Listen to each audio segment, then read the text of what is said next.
ദൈവം നമ്മുടെ പ്രാർത്ഥന കേൾക്കുന്നവൻ മാത്രമല്ല, നമുക്ക് വേണ്ടി പ്രവർത്തിക്കുന്നവൻ കൂടിയാണ്. ഹല്ലേലൂയ. നമ്മുടെ പ്രാർത്ഥന കേൾക്കുന്ന ദൈവം മാത്രമല്ല, നമുക്ക് വേണ്ടി പ്രവർത്തിക്കും. ഒരാൾ എന്നോട് പറഞ്ഞൊരു അനുഭവം ഞാൻ നിങ്ങളോട് പറയുകയാണ്.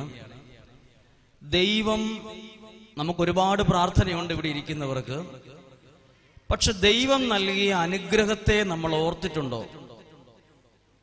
ദൈവം നടത്തിയ വഴികളെ നമ്മൾ ഓർത്തിട്ടുണ്ടോ? നമ്മൾ ഒരിക്കലും ശരിക്കും നന്ദി പറയാറില്ല. കാരണം നമുക്ക് രണ്ട് കാലുമുണ്ട്. രണ്ട് കാലുമുള്ള നമുക്കറിയത്തില്ല കാലുള്ളതിന്റെ വില. ഏതെങ്കിലും ഒരു കാല് രോഗം വന്ന് മുറിച്ചു കളഞ്ഞ ഒരാളെ കാണുമ്പോഴാ നമ്മൾ അറിയുന്നത്, ദൈവമേ എന്തെല്ലാം ഇല്ലേൽ എന്താ കുഴപ്പം, എനിക്ക് ബലമുള്ള നടക്കാൻ പറ്റുന്ന മടക്കാൻ പറ്റുന്ന രണ്ട് കാല് എനിക്ക് ദൈവം തന്നിട്ടുണ്ടല്ലോ. നമ്മൾ ആരും അത് പറയത്തില്ല. കാരണം ഇപ്പൊ നമുക്ക് രണ്ട് കാല്, നമുക്ക് ബസ്സിന് കയറാൻ കുഴപ്പമില്ല, കാറിൽ കയറാൻ കുഴപ്പമില്ല.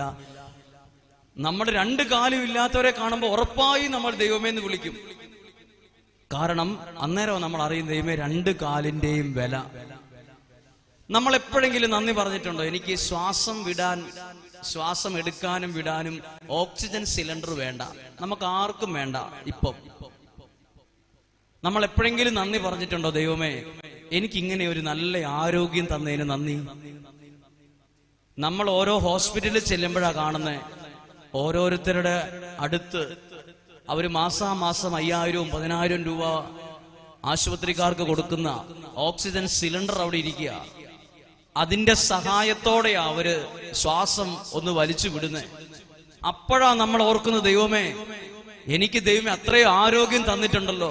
ശ്രദ്ധിച്ചേ, ദൈവം നടത്തിയ എല്ലാ വഴികളെയും നമ്മൾ ഓർത്തു നോക്കിക്കേ.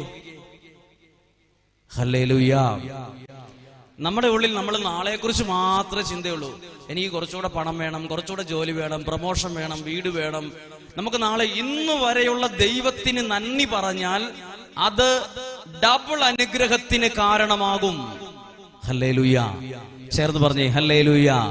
ഒരു സഹോദരൻ, ഒരാള് മരിക്കാൻ ആഗ്രഹിച്ചു.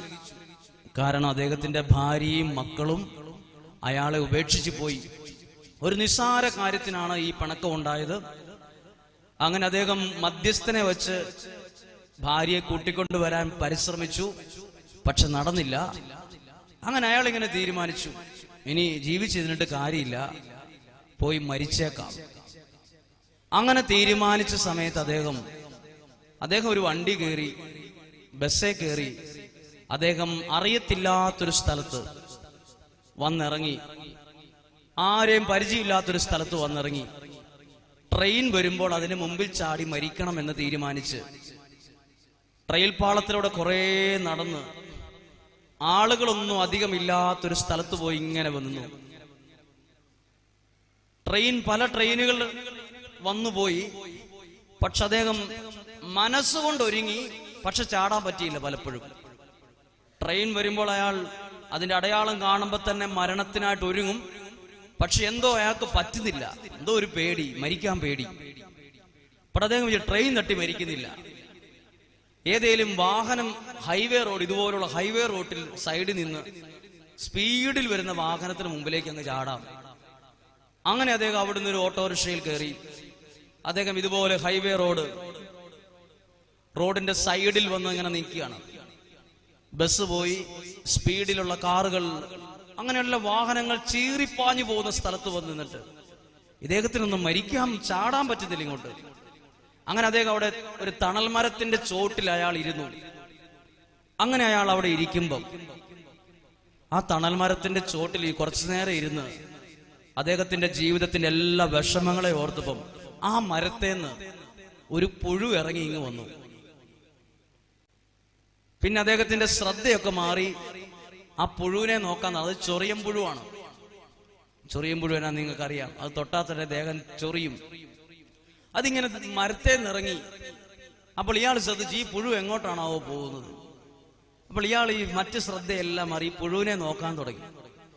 ഈ പുഴു മരത്തെ നിറങ്ങിയിട്ട് ഇദ്ദേഹത്തിന്റെ മുന്നിൽ കൂടെ തന്നെ എഴഞ്ഞെഴഞ്ഞെഴഞ്ഞ് പോകുന്നത് ഈ ഹൈവേ റോഡിലേക്കാണ്. അപ്പോൾ ഈ പുഴു വണ്ടി കയറി ചാകണ്ടല്ലോ എന്ന് വിചാരിച്ച ഇയാൾ ഒരു ചെറിയൊരു കമ്പും കഷ്ണം എടുത്ത് ഈ പുഴുവിനെ തിരിച്ചു വിട്ടു. ഇങ്ങോട്ട് പോ പുഴു. ഈ പുഴുവിനെ പുള്ളി കളിപ്പിച്ചുകൊണ്ടിരിക്കുകയാണ്. ആത്മഹത്യ ചെയ്യാൻ വന്ന ആളാണ്, ഇപ്പോൾ പുഴുവിനെ കളിപ്പിച്ചുകൊണ്ടിരിക്കുകയാണ്. ഈ പുഴുവിനെ പുള്ളി അങ്ങോട്ട് തട്ടിവിടും. കുറച്ചു ദൂരം പോയി ഈ പുഴു വീണ്ടും വളഞ്ഞിറ്. അപ്പൊ ഈ പുള്ളി വിചാരിച്ചു, എന്നെ പോലെ തന്നെ നിരാശനായ ഒരു പുഴുവാണല്ലോ ഇതും. ഈ പുഴു മരത്തെ നിറങ്ങി വന്ന് ആത്മഹത്യ ചെയ്യാനുള്ള പോക്കാണ്. അപ്പൊ എന്റെ കാര്യവും പോയി, ഈ പുഴുവെങ്കിലും രക്ഷപ്പെട്ടോട്ടെ എന്ന് വിചാരിച്ച് ഈ പുഴുവിനെ തിരിച്ചു വിടാൻ തീരുമാനിച്ചു. ഈ പുഴു വീണ്ടും തിരിഞ്ഞ് റോട്ടിലേക്കാ പോകും. എന്നാ ഇത് പോയി ചാകട്ടെ എന്ന് വിചാരിച്ച് ഇത് പോയി വണ്ടി കയറി ചാകട്ടെ. അങ്ങനെ ഇദ്ദേഹം അവിടെ ഇരുന്ന് ഈ പുഴുവിനെ നോക്കുവാണ്. ഈ പുഴു എഴഞ്ഞെഴഞ്ഞെഴഞ്ഞ് അത് റോഡിന്റെ സൈഡിൽ വരെ എത്തി. അപ്പോൾ അയാൾ മുന്നേ തന്നെ ഇങ്ങനെ ചിന്തിച്ചു, ഇത് അധികം താമസിയാതെ ഇത് വണ്ടി ചക്രം കയറി അരഞ്ഞു ചാകും എന്ന് ചിന്തിച്ചു. ഈ പുഴു റോട്ടിൽ കയറി കുറച്ച് ദൂരം അങ്ങോട്ട് എത്തിയപ്പോഴും ഇയാൾക്ക് അവിടെ ഇരിക്കുമ്പോ കാണാൻ പറ്റിയല്ലേ പുഴുവിനെ.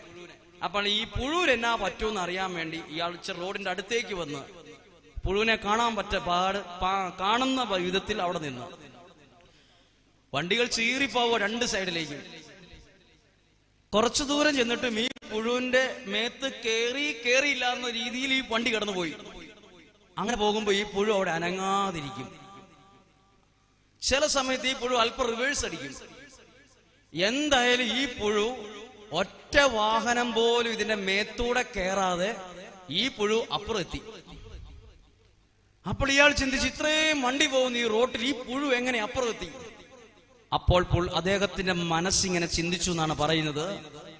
അങ്ങനെ ഒരു സംഭവത്തിലൂടെ ദൈവം അയാളോട് പറഞ്ഞു, നീ ശ്രദ്ധിച്ചോ, ഇത്രയും ചീറിപ്പായുന്ന വാഹനങ്ങളെ റോട്ടിൽ കൂടെ വരെ ആ പുഴുവിനെ വരെ സംരക്ഷിക്കാൻ കഴിവുള്ള ഒരു ദൈവം ഇവിടെയുണ്ട്. നീ എന്നാ വിചാരിച്ചത് ഇപ്പൊ അത് വണ്ടിച്ചക്രം കയറി അരഞ്ഞു പോകും, ചത്തുപോകും, അത് തീർന്നു, അതിന്റെ കഥ തീർന്നു, ആ പുഴുവിന്റെ ആയുസ് ഇവിടം കൊണ്ട് ഇപ്പൊ 10 മിനിറ്റ് അല്ല 5 മിനിറ്റ് തീരും എന്നാ നീ വിചാരിച്ചത്. പക്ഷെ ആ പുഴുവിന്റെ മേത്ത് ഒരു ചക്രം പോലും കയറാതെ ഇതിനെ അപ്പുറത്തെത്തിക്കാൻ ദൈവത്തിന് കഴിയും. ആ പുഴുവിനെ കുറിച്ച് പോലും ദൈവത്തിന് അത്രയും കരുതലുണ്ടെങ്കിൽ നീ നിന്റെ ജീവിതത്തെ ഓർത്ത് നിരാശപ്പെടേണ്ട. അദ്ദേഹം മരിക്കാൻ പോയ ആള് ഒരു നല്ല പ്രതീക്ഷയോടെ ദൈവത്തിൽ ആശ്രയിച്ച് എനിക്ക് നന്നായി ജീവിക്കണമെന്നും പറഞ്ഞ് പുള്ളി പറയാണ്, ദൈവം നടത്തിയ വഴികളെ നമ്മൾ ഓർത്താൽ ദൈവത്തിന് എങ്ങനെ നന്ദി പറയാതിരിക്കും? പറഞ്ഞേ ഹല്ലേലൂയ. ഒരു കരം ഉയർത്തി പറയാമോ? Hallelujah, hallelujah. കരങ്ങൾ താഴ്ത്താം. ദൈവം നടത്തിയ വഴികൾ അങ്ങനെ നമ്മൾ ഓർത്തു നോക്കിയേ. അപ്പൊ നമുക്ക് ഒരുപാട് കാര്യങ്ങൾ നന്ദി പറയാൻ തന്നെ ഉണ്ട്.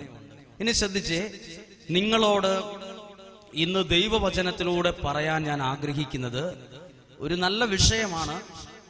ആ വിഷയം നിങ്ങൾക്ക് വളരെ പ്രയോജനം ചെയ്യും. അതൊരു ദൈവവചനത്തിലൂടെയാണ്. യെശയ്യാ പ്രവാചകന്റെ പുസ്തകം 40-ാം അധ്യായം 31-ാമത്തെ വാക്യം. ഹല്ലേലൂയ. വചനം ഒന്ന് ശ്രദ്ധിച്ച് കേൾക്കാമോ? ഇതാണ് വചനം. ദൈവത്തിൽ ആശ്രയിക്കുന്നവർ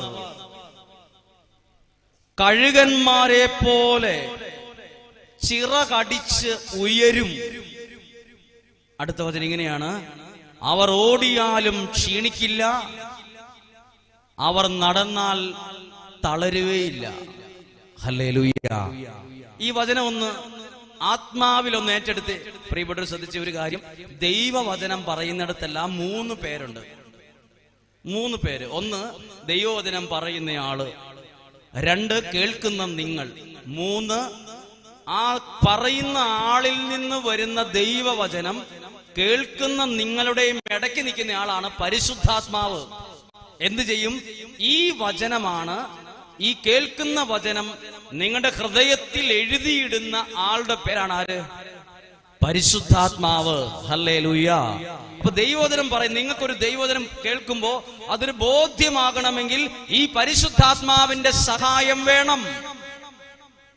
ഹല്ലേലൂയ. ഒന്നും കൂടി ഈ വചനം അങ്ങനെയാണ് കേട്ടെ. പരിശുദ്ധാത്മാവിൽ കേൾക്കുന്നു, ദൈവത്തിൽ ആശ്രയിക്കുന്നവൻ കഴുകന്മാരെ പോലെ ചിറകടിച്ച് ഉയരും. താഴൂന്നല്ല. എന്താണ് ദൈവത്തിൽ ആശ്രയിക്കുന്നവരെ മറ്റൊരു പക്ഷികളോട് ഉപമിക്കാതെ കഴുകന്മാരോട് ഉപമിച്ചിരിക്കുന്നേ? കാക്കയോട് ഉപമിച്ചിട്ടില്ല, പ്രാവിനോട് ഉപമിച്ചിട്ടില്ല, എത്രയോ പക്ഷികളുണ്ട്. ദൈവത്തിൽ ആശ്രയിക്കുന്നവരെ ദൈവവചനം കൊണ്ടുവരുന്ന കഴുകന്മാരോടാണ്. ശ്രദ്ധിച്ച് കേൾക്കണം, കഴുകന്മാരാണ് പക്ഷികളിൽ ഏറ്റവും ഉയരത്തിൽ പറക്കുന്ന പക്ഷി. എത്ര ഉയരത്തിൽ പറന്നാലും ഈ നിലത്തൂടെ പോകുന്ന ഒരു കുഞ്ഞു എലീനെ വരെ കാണുകയും ചെയ്യും. ഹല്ലേലൂയ. ഒന്നുകൂടെ പറയാം, ഈ കഴുകന്മാരുടെ പ്രത്യേകത ഏറ്റവും ഉയരത്തിൽ പറക്കും. ഭയങ്കര കാഴ്ച ശക്തിയാണ്. അത്രയും ഉയരത്തിൽ നിന്ന് ഈ നിലത്തൂടെ എഴഞ്ഞു പോകുന്ന ഒരു ചെറിയ പ്രാണീനെ വരെ എത്ര ഉയരത്തിൽ നിന്നും കാണാൻ കഴിയത്തക്ക ഒരു കാഴ്ചയും ഈ കഴുകന്മാർക്കുണ്ട്. ഹല്ലേലൂയ. അതുകൊണ്ട് ദൈവം നോക്കി, കർത്താവിൽ ആശ്രയിക്കുന്നവർ കഴുകന്മാരെ പോലെ ഉയരും. 2, നമുക്കറിയാം, ഭയങ്കര കാറ്റ് വരുവാണെങ്കിൽ മറ്റെല്ലാ പക്ഷികളും പെട്ടെന്ന് പറക്കും. ചിലത് മരത്തിൽ അള്ളിപ്പിടിച്ചിരിക്കും. എത്ര അള്ളിപ്പിടിച്ചിരുന്നാലും ചില പക്ഷികളെ ഈ കാറ്റ് തെറിപ്പിക്കും. ചില പക്ഷികൾ ഈ കാറ്റിൽപ്പെട്ട് പറന്നു പറന്ന് കുഴഞ്ഞെവിടെയും പോയിരിക്കും. എന്നാൽ കഴുകന്മാരുടെ പ്രത്യേകത അറിയാമോ? കാറ്റ് വരുമ്പോൾ കാറ്റ് പോകുന്ന ഏരിയയുടെ മുകളിൽ കയറി പറക്കാൻ ഈ കഴുകന് പറ്റും. ഹല്ലേലൂയ. ഒന്നും കൂടെ കേട്ടെ, കാറ്റ് അടിക്കുന്നത് ഒരു നിശ്ചിത വായു പരിധിയുടെ ഉള്ളിലാണ്, അതിന്റെ മുകളിലേക്ക് കാറ്റില്ല. മറ്റൊരു പക്ഷിക്കും ഇതിനി കാറ്റിന്റെ മുകളിൽ കയറി പറന്നുയർന്നു നിൽക്കാൻ കഴിവില്ല. എന്നാൽ കഴുകന്മാർക്ക് ഈ കാറ്റിന്റെ മുകളിൽ പറക്കാൻ കഴുകന്മാർക്ക് കഴിവുണ്ട്. അതുകൊണ്ട് ദൈവവചനം പഠിപ്പിക്കുന്നു, കർത്താവിൽ ആശ്രയിക്കുന്നവൻ പണത്തിൽ ആശ്രയിക്കുന്നവനല്ല, കഴിവിൽ ആശ്രയിക്കുന്നവരല്ല, ബുദ്ധിയിൽ ആശ്രയിക്കുന്നവരല്ല, വ്യക്തികളിൽ ആശ്രയിക്കുന്നവരല്ല, ദൈവത്തിൽ ആശ്രയിക്കുന്നവർ. പറഞ്ഞേ ഹല്ലേലൂയ. ഒന്ന് ചേർന്ന് പറഞ്ഞേ ഹല്ലേലൂയ. അതുകൊണ്ടാണ് സങ്കീർത്തനം 34 അധ്യായം 10 വാക്യം ശ്രദ്ധിച്ചു കേൾക്കുന്നു, കർത്താവിനെ അന്വേഷിക്കുന്നവർക്ക് ഒന്നിനും കുറവുണ്ടാവില്ല. ഹല്ലേലൂയ. ആ വചനം നോക്കി, ഒന്നിനും എഴുതിയിരിക്കുന്നത്. ദൈവത്തെ അന്വേഷിക്കുന്നവർക്ക് ഒന്നിനും, പണത്തിനും ആരോഗ്യത്തിനും സന്തോഷത്തിനും സമാധാനത്തിനും നല്ലൊരു ഭാവി ജീവിതത്തിനും ഒരു നല്ല വീടിനും നല്ല ഭാവിക്കും ഒന്നിനും ആർക്ക്? ദൈവത്തെ അന്വേഷിക്കുന്നവർക്ക്. ഹല്ലേലൂയ. ഇനി ഞാൻ നിങ്ങളോട് പറയാൻ പോകുന്ന വിഷയം എന്നറിയാമോ?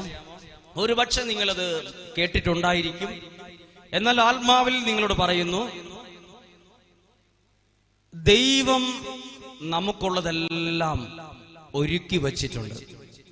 ഹല്ലേലൂയ. ദൈവം നമുക്കുള്ളതെല്ലാം നമ്മൾ ഒരുക്കി വെച്ചിട്ടില്ലേ? ഇപ്പൊ നമ്മുടെ മക്കൾ ഒരു 10ാം ക്ലാസ്സിൽ എത്തുന്നതിന് മുമ്പ് തന്നെ നമ്മുടെ മക്കൾക്ക് വേണ്ടി +2 കഴിഞ്ഞ് മെഡിസിന് വിടേണ്ടതാ. കൊച്ചു നന്നായി പഠിക്കുന്നയാളാ, മെഡിസിന് വിടാൻ മാതാപിതാക്കൾ എന്ത് ചെയ്യും? അതിനുള്ള എല്ലാ പണവും സാഹചര്യവും നേരത്തെ ഒരുക്കും. നമ്മൾ ഒരുക്കില്ലേ? നിങ്ങളുടെ മകളുടെ വിവാഹത്തിന് നിങ്ങൾ എത്ര നാള് മുമ്പേ പണം ഒരുക്കാൻ തുടങ്ങി? നിങ്ങളുടെ മക്കളുടെ നല്ല ഭാവിക്ക് വേണ്ടി നിങ്ങൾ എത്ര നാള് മുമ്പേ ഒരുക്കാൻ തുടങ്ങി? എല്ലാവരും ശ്രദ്ധിച്ചു കേട്ടെ, നമ്മുടെ ദൈവം നമുക്കാവശ്യമുള്ളത് ഒരുക്കി വച്ചിട്ടുണ്ട്. ഹല്ലേലൂയ. ഒന്ന് ശ്രദ്ധിച്ച് മനസ്സിലാക്കിയ നമ്മൾ ഒരിക്കലും ജീവിതത്തിൽ വിഷമിക്കത്തില്ല. നമ്മൾ കുറച്ചുകൂടെ ദൈവത്തിൽ ആശ്രയിച്ച് ദൈവം ഒരുക്കിയത് സ്വീകരിക്കാൻ ഒരുങ്ങും. അതാണ് ദൈവം ഒരുക്കി വച്ചിട്ടുണ്ടെന്ന് പറയുന്നത്. ബൈബിളിൽ ഇങ്ങനെയാണ്, വിശുദ്ധ മത്തായിയുടെ സുവിശേഷത്തിൽ, വിശുദ്ധ മർക്കോസിന്റെ സുവിശേഷത്തിൽ ഈശോ 5 അപ്പം 5000 പേർക്ക് കൊടുക്കുന്ന ഒരു സംഭവത്തെ കുറിച്ച് എഴുതിയിട്ടുണ്ട്. എല്ലാ സുവിശേഷകന്മാരും എഴുതിയിട്ടുണ്ട്. പക്ഷെ വിശുദ്ധ ലൂക്കായുടെ സുവിശേഷം 9-ാം അധ്യായം 10 മുതൽ 17 വരെയുള്ള വാക്യങ്ങൾ ഒന്ന് ശ്രദ്ധിച്ച് കേൾക്കുന്നു. ഈശോ 5 അപ്പം 5000 പേർക്ക് കൊടുക്കുവാണ്. ഹല്ലേലൂയ. അവർക്ക് പറഞ്ഞേ ഹല്ലേലൂയ. ഓർക്കം വരുന്നവർ മാത്രം പറഞ്ഞേ ഹല്ലേലൂയ. എന്റെ ഈശോയെ, ഞാനിപ്പോ പറഞ്ഞ് നിങ്ങളൊന്നും കേൾക്കുന്നില്ല. ഞാനിപ്പോൾ എന്താ പറഞ്ഞത്? ആ ഉറക്കം വരുന്നവർ മാത്രം. എല്ലാവരും ഇവിടെയുള്ള എല്ലാവരും പറഞ്ഞു ഞങ്ങളെല്ലാം നല്ല സമയമാണ് ഉറങ്ങാൻ. കൈപ്പിടിയില്ലാത്ത കസേരയാണ് ഇട്ടിരിക്കുന്നത്. താഴെ പോയാൽ ഉത്തരവാദിത്വം ഇതുമായി ബന്ധപ്പെട്ട ആർക്കും ഇല്ല എന്ന കാര്യം നേരത്തെ അറിയിച്ചുകൊള്ളുന്നു. ഹല്ലേലൂയാ. നന്നായിട്ട് നമുക്ക് വീട്ടിൽ ചെന്നാൽ നന്നായിട്ട് ഉറങ്ങാൻ പറ്റും, ഇവിടെ നന്നായിട്ട് ഉറങ്ങാനേലും പറ്റും. ഹല്ലേലൂയാ.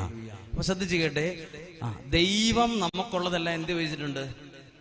ഒരുക്കി വെച്ചിട്ടുണ്ട്. നിങ്ങളുടെ കൊച്ചിനുള്ള ഭാവി അത് ദൈവം നേരത്തെ ഒരുക്കി വെച്ചിട്ടുണ്ട്. നിങ്ങൾക്കൊരു വീടില്ല, ഇപ്പം ഒരു നല്ല വീട് ദൈവം അത് ഒരുക്കി വെച്ചിട്ടുണ്ട്. നിന്റെ വീടിന്റെ പണി പൂർത്തിയാകുന്നില്ലല്ലോ, എന്ത് ചെയ്യും? ദൈവം ഒരുക്കി വച്ചിട്ടുണ്ട്. അത് ബൈബിളിൽ നിന്ന് നിങ്ങൾക്കത് ക്ലിയർ ചെയ്തു തരാം. ദൈവം ഒരുക്കി വെച്ചിട്ടുണ്ട്. എന്റെ മക്കൾക്കൊക്കെ നല്ല ഭാവി ഉണ്ടാവുമോ?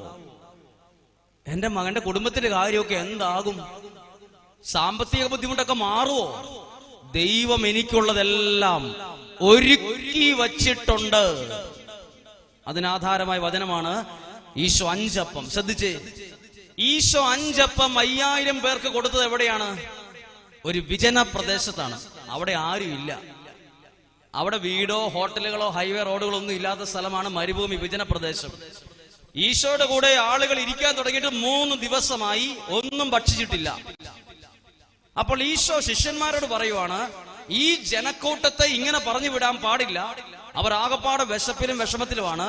അവർക്ക് ഭക്ഷണം കൊടുത്ത് പറഞ്ഞയക്കണം. അപ്പോൾ ശിഷ്യന്മാരിൽ ഒരാൾ പറഞ്ഞു, അതിന് ഇത്രയും പേർക്ക് ഭക്ഷണം എവിടെ നിന്ന് കിട്ടും ഈ മരുഭൂമിയിൽ? അപ്പോൾ ഈശോ പറഞ്ഞു, നിങ്ങളുടെ കയ്യിൽ എത്ര അപ്പം ഉണ്ട്? ഈശോ പറഞ്ഞു, ശിഷ്യന്മാര് പറഞ്ഞു 5 അപ്പം. പറഞ്ഞേ ഹല്ലേലൂയാ. അവർക്ക് പറഞ്ഞേ ഹല്ലേലൂയാ. വെള്ളം ഒഴിച്ചു കൊടുത്താൽ കൈ പൊള്ളു കേട്ടോ.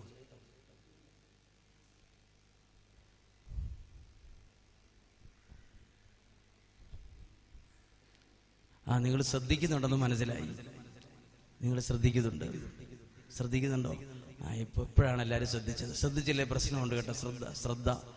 ശ്രദ്ധിച്ചില്ലേ കുറിച്ചൊരു കാര്യം പറയാൻ ആഗ്രഹമുണ്ട്. ശ്രദ്ധയെക്കുറിച്ചാണ്.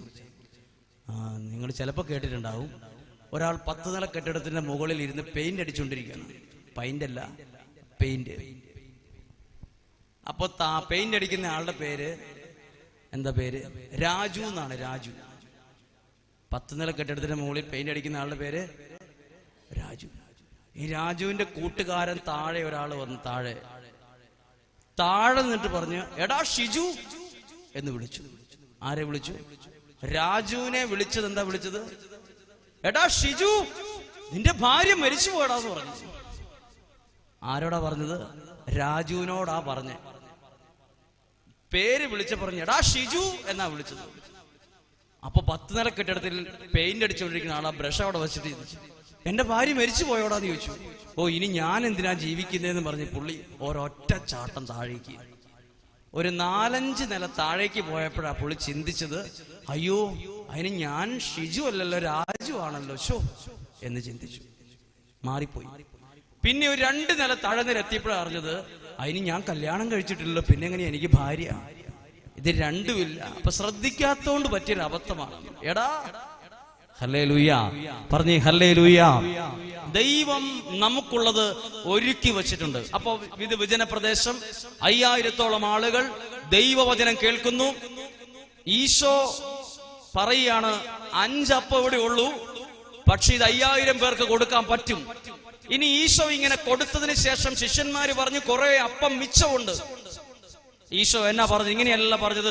എവിടെയെങ്കിലും അടുത്ത വീട്ടിൽ ചെന്ന് വല്ല പാത്രമോ വല്ല കൊട്ടയോ ഡീഷ് എന്തേലും എടുത്തോണ്ട് വരാൻ പറഞ്ഞിട്ടില്ല. ഈശോ പറഞ്ഞ ഒരു കാര്യമുണ്ട്, ഇതാ ഇവിടെ ഇരിക്കുന്ന ഈ 12 കൊട്ട നിറയെ. എന്റെ ഒരു ചോദ്യമാണ്, ഈ കൊട്ട എവിടുന്ന് വന്നു? നിങ്ങൾ ആരെങ്കിലും കൊട്ടയായിട്ട് ഇവിടെ വന്നിട്ടുണ്ടോ? ഇല്ല, ആരും കൊട്ടയായിട്ട് വന്നിട്ടില്ല. ഈശോയുടെ അടുത്ത് വചനം കേൾക്കാൻ പോയപ്പോൾ 5000-ഓളം ആളുകൾ കൊട്ടയായിട്ടല്ല പോയത്. ആരും കൊട്ടയായിട്ട് പോകാറില്ല. ഈ മരുഭൂമിയിൽ കൊട്ടയുണ്ടാക്കുന്ന ആൾക്കാരും ഇല്ല. അവിടെ കൊട്ട ഹോൾസെയിലിൽ വിൽക്കുന്ന കടയില്ല. ഈ കൊട്ട എവിടുന്ന് വന്നു? ഈശോ എന്നാ പറഞ്ഞത്? ഈ കൊട്ട നിറയെ. അപ്പൊ നോക്കിക്കേ, മിച്ചം വരുന്ന അപ്പക്കഷണങ്ങൾ ശേഖരിക്കാൻ ഈശോ 12 കുട്ട ഈശോ നേരത്തെ ഒരുക്കി വച്ചിട്ടുണ്ടായിരുന്നു. ഹല്ലേലൂയ. മിച്ചം വന്ന അപ്പകഷ്ണങ്ങൾ വരെ സ്വീകരിക്കാൻ 12 കൊട്ട ഈശോ ഓൾറെഡി അവിടെ സൂക്ഷിച്ചിട്ടുണ്ടായിരുന്നു. അങ്ങനെയെങ്കിൽ നമ്മൾ പോലും ചിന്തിക്കുന്നതിന് മുമ്പ് നമ്മുടെ ആവശ്യത്തിനുള്ളത് മുഴുവൻ ഈ ദൈവം കരുതി ഒരുക്കി നമുക്കായി വച്ചിട്ടുണ്ട്. വിശ്വാസമുള്ളവർ പറഞ്ഞേ ഹല്ലേലൂയ. ഒരു വിശ്വാസം ഇല്ലാത്തവർ പറഞ്ഞേ ഹല്ലേലൂയ. എന്റെ ഈശോ, അതിനും 150 പേര് പറഞ്ഞിട്ടുണ്ട്. 2 കൂട്ടം ആളുകളാണ് ഇപ്പോൾ ദൈവവചനം കേൾക്കൊണ്ടിരിക്കുന്നത്, വിശ്വാസമുള്ളവരും വിശ്വാസം ഇല്ലാത്തവരും. ഹല്ലേലൂയ. എനിക്കൊരു കാര്യം മനസ്സിലായി, ഇപ്പോൾ ദൈവവചനം കേൾക്കുന്ന ഇത്രയും പേര് ശിശുതുല്യ ഹൃദയമുള്ളവരാണ്. മനസ്സ് ശിശുവിൻ്റേതുപോലെയാണ്, ഒരു കളങ്കവും ഇല്ല. കാരണം എന്തെന്നറിയാമോ? ശിശുതുല്യ ഹൃദയമുള്ളവരാണ്. എന്നാ കേട്ടാലും ആഹാ ഓഹോ ജനം ചിന്തിക്കത്തില്ല. അപ്പൊ നിങ്ങൾ ശിശുതുല്യ ഹൃദയമുള്ളവരാണെന്ന് ആദ്യ നിമിഷങ്ങൾ കൊണ്ട് തന്നെ മനസ്സിലാക്കാൻ സാധിച്ചു. ഹല്ലേലൂയ. പറഞ്ഞേ ഹല്ലേലൂയ. നോക്കി, ദൈവം നമുക്കുള്ളത്. ഇനി ഞാൻ കറക്റ്റായിട്ട് കൃത്യം പറഞ്ഞു ദൈവം ഒരുക്കി വെച്ചിരിക്കുന്ന കാര്യം പറയാം. ദൈവം ആദ്യം സൃഷ്ടിച്ചത് ആരെയൊക്കെയാ? ആദവും ഹവ്വായും. ദൈവം അവരെ സൃഷ്ടിച്ചു. സൃഷ്ടിച്ചതിന് ശേഷമാണോ ആപ്പിളിന്റെ ഒരു തൈ നട്ടത്, അതോ സൃഷ്ടിച്ചതിന് ശേഷം ആപ്പിള് കായ്ച്ചു നിൽക്കുന്ന ഒരു മരമാണോ നട്ടത്? ഈശോ ആദത്തെയും ഹവ്വായെയും സൃഷ്ടിച്ചതിന് ശേഷം, ദൈവം സൃഷ്ടിച്ചതിന് ശേഷം ആപ്പിളിന്റെ ഒരു തയ്യാ നട്ടായിരുന്നു. അവർ പട്ടറി എടുത്ത് അത്തുപോയന്. കാരണം തിന്നാൻ എന്തെങ്കിലും വേണ്ടേ? ദൈവം അവരെ സൃഷ്ടിച്ചതിന് ശേഷം അവര് വിശന്ന സമയത്ത് ചെന്നപ്പം ഇതാ പറിച്ചു തിന്നാൻ പാകത്തിന് പഴുത്ത് നിൽക്കുന്ന ആപ്പിൾ അവിടെ ഉണ്ടായിരുന്നു. നമ്മളെങ്ങനെയാ എവിടെ നട്ടത്? ചക്ക കായ്ച്ച് മൂത്ത് കിടക്കുന്ന ഒരു പ്ലാവാണോ നടന്നത്? അത് ഒരു ചെറിയൊരു ചക്കക്കുരു അല്ലെങ്കിൽ ഒരു പ്ലാവിന്റെ തൈ ആണോ നടന്നത്? ഒരു തൈ നട്ടാൽ അത് കായ്ക്കണമെങ്കിൽ 3-4 വർഷം എടുക്കും. അതും പോലെ സാധാരണ നാടൻ പ്ലാവാ നടന്നെങ്കിൽ അതിനേക്കാളും സമയം എടുക്കും. വല്ല ബ്ലോക്കാണെങ്കിൽ പിന്നെ വേഗത്തിൽ കായ്ക്കും. എന്തായാലും വർഷം എടുക്കും. ദൈവം അവർക്ക് കഴിക്കാനുള്ള ഭക്ഷണം പോലും ഇവര് ചിന്തിക്കുന്നതിന് മുമ്പ് ഇവർക്കായി അവിടെ ഒരുക്കി റെഡിയാക്കി വച്ചിട്ടുണ്ടായിരുന്നു. പറഞ്ഞേ ഹല്ലേലൂയ. ശരിയല്ലേ? ഇനി അടുത്തത്, ഈ ആപ്പിൾ മരം, ആപ്പിളൊക്കെ അവിടെ നിൽക്കാം, എല്ലാം ഉണ്ട്. ഇതിനൊക്കെ എന്തൊക്കെ കൊടുക്കണം? വെള്ളം കൊടുക്കണം, അല്ലെ ഉണങ്ങിപ്പോവും. അപ്പൊ ഈ ആദവും ഹവ്വായും അല്ല, ദൈവം ഇതിനെങ്ങനെ നനയ്ക്കും എന്ന് പറഞ്ഞ് ഓടി ഓടി നടക്കേണ്ട കാര്യം വന്നില്ല. അവർക്ക് ആവശ്യമുള്ള വെള്ളം ഒരു നദി അവിടെ ഒരുക്കി നിർത്തി. അല്ലാതെ എങ്ങനെ നനയ്ക്കുന്നോർത്ത് അവർ തല പുകഞ്ഞ് ആലോചിച്ചില്ല. നോക്കിക്കേ, പറഞ്ഞു വരുന്നത് ദൈവം ബൈബിളിന്റെ ആരംഭം മുതൽ സൂചിപ്പിക്കുന്നു, നമുക്കുള്ളതിനെ ദൈവം ഒരുക്കി വച്ചിട്ടുണ്ട്. ഹല്ലേലൂയ. അവർക്ക് പറഞ്ഞേ ഹല്ലേലൂയ. ചേർന്ന് പറഞ്ഞേ ഹല്ലേലൂയ. ഹല്ലേലൂയ. കരങ്ങൾ താഴ്ത്ത. ഒരുക്കി വെച്ചിട്ടുണ്ട്. ഇനി അടുത്തത്, അബ്രാഹത്തിനും സാറായിക്കും മക്കളില്ലായിരുന്നു. അവർക്ക് ഒരുപാട് പ്രായമായ പിന്നെ ദൈവം ഒരു മകനെ കൊടുത്തു, ഇസ്ഹാക്ക്.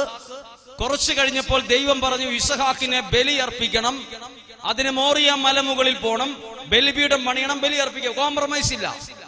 ഉടനെ അബ്രാഹാം അതനുസരിച്ച് മോറിയ മല മുകൾ കയറുന്നതിന് മുമ്പ് ദൈവം എന്തു ചെയ്തു? ഈ ഇസ്ഹാക്കിന്റെ സ്ഥാനത്ത് ബലിയർപ്പിക്കാനുള്ള ഒരു ആട്ടിൻകുട്ടിയെ അപ്പുറത്തൊരു കുറ്റിക്കാട്ടിൽ ഒരു മുൾപടർപ്പിൽ അവിടെ ഒരുക്കി അവിടെ കിടത്തിയിട്ടുണ്ടായിരുന്നു. അത് അബ്രാഹാം പോലും അറിഞ്ഞിട്ടില്ല. അബ്രാഹാം അറിഞ്ഞിട്ട് ചിന്തിച്ചിട്ട് പോലുമില്ല. അബ്രാഹാമിന്റെ ചിന്ത ഇങ്ങനെയാണ്, ദൈവം എന്നോട് പറഞ്ഞു നിന്റെ മകനെ നീ ബലിയർപ്പിക്കണം. അബ്രാഹാം പോയത് ബലിയർപ്പിക്കാൻ പോകുമ്പോൾ അവിടെ ആടുണ്ടാകുമെന്ന് വിചാരിച്ചിട്ടല്ല. പക്ഷെ അബ്രാഹത്തിന് അറിയാം ദൈവം ഇടപെടുമെന്നറിയാം. അബ്രാഹാം പോയി അവിടെ ബലിപീഠം ഉണ്ടാക്കി കുട്ടിയെ അവിടെ കിടത്തി കത്തിയൂരി കൊല്ലാൻ നോക്കിയപ്പോഴാണ് ദൈവം പറഞ്ഞത്, കുട്ടിയെ തൊട്ടുപോകരുത്, ഇതാ അവിടെ ഒരു ആട്ടിൻകുട്ടി മുൾപടർപ്പിൽ ഉടക്കി കിടക്കുന്നു, ഇതാ ദൈവം ഒരുക്കിയിരിക്കുന്നത്. ഹല്ലേലൂയ. അബ്രാഹാം പോലും ചിന്തിച്ചിട്ടില്ല ദൈവം ഇങ്ങനെ ഒരുക്കൂന്ന്. നമുക്കുള്ളത് ദൈവം, നമ്മൾ പോലും നമ്മുടെ കാര്യം ചിന്തിക്കുന്നതിന് മുമ്പ് നമുക്കുള്ളതിനെ ദൈവം ഒരുക്കിയിട്ടുണ്ട്. പറഞ്ഞേ ഹല്ലേലൂയ. ചേർന്ന് പറഞ്ഞേ ഹല്ലേലൂയ. അടുത്തത്, ദാനിയേൽ എന്ന വ്യക്തിയെ ദൈവം അവിടുത്തെ രാജാവ് സിംഹക്കുഴിയിലിട്ടു. ബൈബിൾ എഴുതിയിരിക്കുന്നു, ദാനിയേല് സിംഹക്കുഴിയിൽ വീഴുന്നതിന് മുമ്പ് സിംഹത്തിന്റെ വാ അടയ്ക്കാൻ ഒരു ദൂതനെ ദൈവം ആ കുഴിയിൽ ഇറക്കിയിട്ടുണ്ടായിരുന്നു. ബൈബിൾ എഴുതിയിരിക്കുന്നത് ഇങ്ങനെയാണ്: ദൈവത്തിന്റെ ദൂതൻ സിംഹത്തിന്റെ വാ അടച്ചത് കൊണ്ട് ദാനിയേൽ ഒരു പോറൽ പോലും ഏറ്റിട്ടില്ല. അപ്പോൾ ദാനിയേൽ സിംഹക്കുഴിയിൽ ഇട്ടേ പിന്നെ അല്ല ദൈവം ദൂതനെ കൊണ്ടുവന്നത്, അതിനു മുമ്പ് തന്നെ ആ പ്രതിസന്ധിയെ അതിജീവിക്കാനുള്ള വഴിയും ദൈവം ഒരുക്കിയിട്ടുണ്ടായിരുന്നു. പറഞ്ഞേ ഹല്ലേലൂയ. ശ്രദ്ധിച്ച ഈ വിഷയം നിങ്ങൾ ഈ ഒരു ദിവസം, ഈ അവധി ദിവസം ഇത്രയും സമയം മാറ്റിവെക്കുമ്പോൾ, ഇന്ന് ഭവനത്തിലേക്ക് പോകുമ്പോൾ നിങ്ങൾക്ക് നല്ല ഉറപ്പോടെ പോകാം. എന്റെ നാളത്തെ പണം, അടുത്ത മാസത്തെ എന്റെ ആരോഗ്യം ഇന്നേ പറയാൻ പറ്റില്ല. ഹല്ലേലൂയ, ശരിയല്ലേ? എന്റെ അടുത്ത വർഷം എന്റെ കയ്യിൽ എത്ര പൈസ ഉണ്ടാകും എനിക്ക് ഇന്ന് പറയാൻ പറ്റില്ല. അടുത്ത വർഷം എനിക്ക് എന്റെ ആരോഗ്യം ഉണ്ടാകും ഇന്ന് പ്രവചിക്കാൻ പറ്റില്ല. പക്ഷെയോ എന്റെ ദൈവം അത് കരുതി വച്ചിട്ടുണ്ട്. ഇനിയുള്ളത് ശ്രദ്ധിച്ചേ, ദൈവം ഒരുക്കി വച്ചത് എനിക്ക് കിട്ടണമെങ്കിൽ ഈ ഞാൻ ഒരുങ്ങണം. ഹല്ലേലൂയ. ഒന്നും കൂടെ പറയാ വാക്ക്. ദൈവം എനിക്ക് നല്ലൊരു ഭാവി എനിക്ക് ഒരുക്കി വെച്ചിട്ടുണ്ട്. ഈ ധ്യാനം പറയുന്ന ഈ മാത്യു അച്ഛന് ദൈവം ഒരു നല്ല ഭാവി 2020-21 ഒരുക്കി വച്ചിട്ടുണ്ടെന്ന് കരുതുക. എനിക്കൊരു നല്ല ഭാവി. ഈ ഭാവിയിൽ എനിക്ക് എത്താൻ പറ്റണമെങ്കിൽ ഞാൻ എങ്ങനെയും ജീവിച്ചിട്ട് കാര്യമില്ല. അത് കിട്ടാൻ പാകത്തിനുള്ള ഒരു ഒരുക്കം എനിക്ക് വേണം. ദൈവം ഒരുക്കി വച്ചത് എനിക്ക് കിട്ടണമെങ്കിൽ ഞാൻ ഒരുങ്ങണം. അതാണ് നമുക്കിഷ്ടമില്ലാത്തൊരു കാര്യം. ദൈവം ഒരുക്കിയിരിക്കുന്നത് നമുക്ക് കിട്ടാത്തതിന്റെ കാരണം എന്നറിയോ? നമുക്ക് അനേകം ആളുകൾക്ക് ഒരുക്കമില്ല. ഒരുങ്ങണം, ഒരുങ്ങണം. ഇത് നിസ്സാരമല്ല. ഒരുങ്ങണമെന്ന് പറയുമ്പോൾ നമുക്കത് വിഷമമാണ്. ഒരുങ്ങണം എന്ന് ദൈവം ആഗ്രഹിക്കുന്നുള്ളൂ. ഒരുങ്ങണം. ഇനി അടുത്തത് എങ്ങനെ ഒരുങ്ങണം? പ്രാർത്ഥിച്ചൊരുങ്ങണം. ഓരോരുക്കത്തിന്റെ പേരാ പറയുന്നത്, പ്രാർത്ഥന. പറഞ്ഞേ ഹല്ലേലൂയ. ശ്രദ്ധിച്ച്, പ്രാർത്ഥനയാകുന്ന ഒരു കണ്ണാടിയിലൂടെ ഞാൻ നോക്കിയാലേ ദൈവം എനിക്ക് ഒരുക്കി വച്ചിരിക്കുന്നത് കാണാൻ എനിക്ക് കഴിയുകയുള്ളൂ. എന്തു വേണം? പ്രാർത്ഥനയുടെ ഒരു കണ്ണാടി ഞാൻ എന്റെ കണ്ണെ വെക്കണം. പ്രാർത്ഥന. ഹല്ലേലൂയ. നമുക്ക് ഏറ്റവും ഇഷ്ടമില്ലാത്തൊരു കാര്യമാണ് എന്ത്? പ്രാർത്ഥന. നമ്മൾ പ്രാർത്ഥിക്കാൻ തുടങ്ങിയാൽ തന്നെ ആലപ്പുഴ ജില്ലയിലെ ഒരു മെഡിക്കൽ സ്റ്റോറിലും കിട്ടാത്ത ഉറക്ക ഗുളിക നമ്മൾ 2 എണ്ണം കഴിച്ചാൽ നമ്മൾ എങ്ങനെ ഉറങ്ങും? അതുപോലെ ബോധമില്ലാതെ ഉറങ്ങും. എന്ത് ചെയ്താൽ മതി? പ്രാർത്ഥിക്കാൻ തീരുമാനിച്ചാ മതി. ഹല്ലേലൂയ. എന്നാ ഉറക്കമായിരിക്കും എന്നറിയാവോ? സ്വപ്നം വരെ വേണ്ട ഉറങ്ങാൻ പറ്റും. പ്രാർത്ഥിച്ചാൽ മതി. ഇനി രാത്രി കിടക്കുമ്പോൾ ഉറക്കമില്ലേ? അപ്പുറത്ത് കിടക്കുന്ന ജപമാല എടുത്ത് കയ്യിൽ വെച്ച് അളവില്ലാത്ത സകല നന്മ ഒരു രഹസ്യം ചെല്ലുന്നതിന് നമ്മുടെ ബോധം പോകും. ഒരു രഹസ്യം നമ്മുടെ ബോധം പോകും. പിന്നെ നമ്മൾ നല്ല സുഖമായി ഉറങ്ങും. നമുക്ക് ആഗ്രഹമുണ്ട് പ്രാർത്ഥിക്കണമെന്ന്, പക്ഷെ നമുക്ക് പലർക്കും പറ്റുന്നില്ല. ഹല്ലേലൂയ. നമുക്കെല്ലാം ആഗ്രഹം എന്നാ? എനിക്ക് ഇച്ചിരി ഒന്ന് പ്രാർത്ഥിക്കണം, എനിക്ക് കുറച്ചുകൂടി ഒന്ന് പ്രാർത്ഥിക്കാൻ പറ്റിയായിരുന്നെങ്കിൽ. നമ്മൾ എത്ര പരിശ്രമിച്ചാലും നമുക്കൊന്ന് ശരിക്കും പ്രാർത്ഥിക്കാൻ പോലും പറ്റുന്നില്ല. ഇനി അഥവാ ഒരു ദിവസം പ്രാർത്ഥിച്ചു പോയാലോ 10 ദിവസം പ്രാർത്ഥിക്കുകയില്ല, തീർന്നു. അഥവാ ഒരു ദിവസം നമ്മൾ നന്നായിട്ട് പ്രാർത്ഥിച്ചു, ഒരു ധ്യാനത്തിലൊക്കെ പോയി പ്രാർത്ഥിച്ചു, പിന്നെ ഒരു 10 ദിവസത്തേക്ക് നമുക്ക് പ്രാർത്ഥിക്കാൻ തോന്നത്തില്ല. ചിലപ്പോൾ 1 മാസം വരെ നീളാം. നമുക്ക് പ്രാർത്ഥിക്കാൻ പറ്റുന്നില്ല. പറഞ്ഞേ ഹല്ലേലൂയ. ചേർന്ന് പറഞ്ഞേ ഹല്ലേലൂയ. പ്രിയപ്പെട്ട ശ്രദ്ധിച്ചേ, പിശാചിനറിയാം ഞാൻ നന്നായിട്ട് പ്രാർത്ഥിച്ചാൽ രക്ഷപ്പെട്ടു പോകുന്നു. പിശാചിനറിയാം ഈ കുടുംബം നന്നായിട്ട് കൂട്ടായ്മയോടെ പ്രാർത്ഥിച്ചാൽ ഇവര് നല്ല സ്നേഹത്തിലെ നിൽക്കുള്ളൂ. പിശാചിനറിയാം ഈ കൊച്ചു നന്നായിട്ട് പ്രാർത്ഥിച്ചാൽ ഇവന് നല്ല ഭാവി കിട്ടുമെന്ന്. പിശാചിനറിയാം ഇവൻ നന്നായിട്ട് പ്രാർത്ഥിച്ചാൽ കള്ളും കഞ്ചാവും ഇവനെ ആക്രമിക്കാൻ പറ്റിയാലെന്ന്. എന്ത് ചെയ്യും? ഒരു വ്യക്തിയെ തകർക്കാനുള്ള ഏറ്റവും എളുപ്പ വഴി പിശാചിനറിയാം. അയാളെ കൊണ്ട് പ്രാർത്ഥിക്കാത്ത ഒരാളാക്കി മാറ്റിച്ചാ മതി. ഹല്ലേലൂയ. നമ്മൾ എന്ന് പ്രാർത്ഥിക്കാൻ നമ്മൾ പതുക്കെ കുറയുന്നോ അപ്പോൾ മുതൽ തിന്മയുടെ ശക്തിയുടെ ആധിപത്യം കയറി ഭരിക്കാൻ തുടങ്ങും. പറഞ്ഞേ ഹല്ലേലൂയ. ചേർന്ന് പറഞ്ഞേ ഹല്ലേലൂയ. അവർക്ക് പറഞ്ഞേ ഹല്ലേലൂയ. അവർക്ക് പറഞ്ഞേ ഹല്ലേലൂയ. നോക്കിക്കേ, പ്രാർത്ഥിക്കാൻ പറ്റുന്നില്ല. പ്രാർത്ഥന വിശുദ്ധ മർക്കോസിന്റെ സുവിശേഷം 1:35 ഇങ്ങനെ വചനം പഠിപ്പിക്കുന്നു. അവൻ അതിരാവിലെ എഴുന്നേറ്റ് ഒരു വിജന സ്ഥലത്തേക്ക് പോയി അവിടെ ഏറെ നേരം പ്രാർത്ഥിച്ചു. എപ്പോഴാ പ്രാർത്ഥിച്ചത്?